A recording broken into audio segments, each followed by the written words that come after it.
कांग्रेस नेता का बेटा था ग्रेटर कैलाश लूट में मास्टरमाइंड। पूरी खबर क्या है विस्तार से बताते हैं। नमस्कार, आप देख रहे हैं पीपी न्यूज लाइन और मेरा नाम है रोहन चौधरी। 7 दिन पहले लगभग ये चोरी हुई थी, जिसके बाद हमने आपको लगातार फॉलोअप दिया। मैंने हमेशा बताया था कि किस तरह से चोरी हुई, पुलिस की क्या कार्रवाई है। मैंने ये भी बताया था कि एक सिट का गठन हुआ था जहां पे अलग अलग एसएचओ उनको एक साथ में शामिल किया गया था और वो इस मामले में तलाश कर रहे थे। अभी जाके इस कहानी के पत्ते खुले हैं।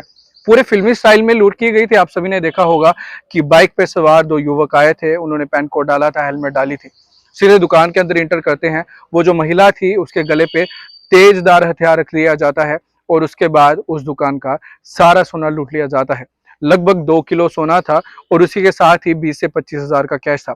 अभी 2 बजे प्रेस कॉन्फ्रेंस होगी, उसमें पूरे विस्तार से बताया जाएगा उनके नाम क्या क्या है।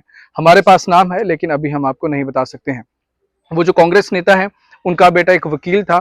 वकील के कुछ क्लाइंट थे जिन पे एनडीपीएस का मामला शामिल था। उन्होंने उसके साथ समझौता किया, उसे कहा कि जाके तू लूट कर, क्योंकि वकील ने कुछ जाहिर सी बात है फेवर दिए होंगे। तो वो जो व्यक्ति था वो भी उनकी बात में आ जाता है। तो उनकी बात में आने के बाद एक और अपने साथी को शामिल करता है।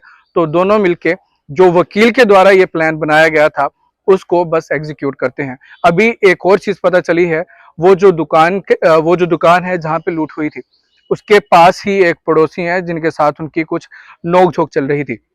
उसने इस वकील को ये बताया था और वकील उसका दोस्त था, तो इसलिए उसने अपने क्लाइंट्स को लिया जिन पे एनडीपीएस का मामला चल रहा था और उसके बाद इस लूट को अंजाम दिया गया।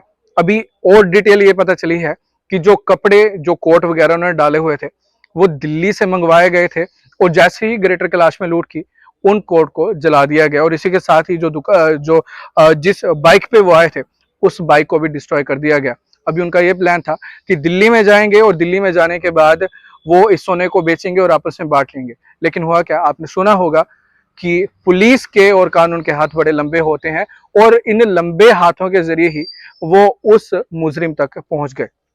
अभी एक वकील जिसे एक डेजिग्नेटेड पर्सन कहा जाता है और वो भी एक नेता का बेटा है, तो हो सकता है उसे लगा है कि मुझे कोई डर नहीं है, मैं देख लूंगा, लेकिन कानून के हाथ बहुत लंबे होते हैं। अभी उन्हें लाया जाएगा और उसके बाद हिरासत होगी। जो सब भी होगा हम आने वाले समय में आपको जरूर बताएंगे। फिलहाल के लिए इजाजत है।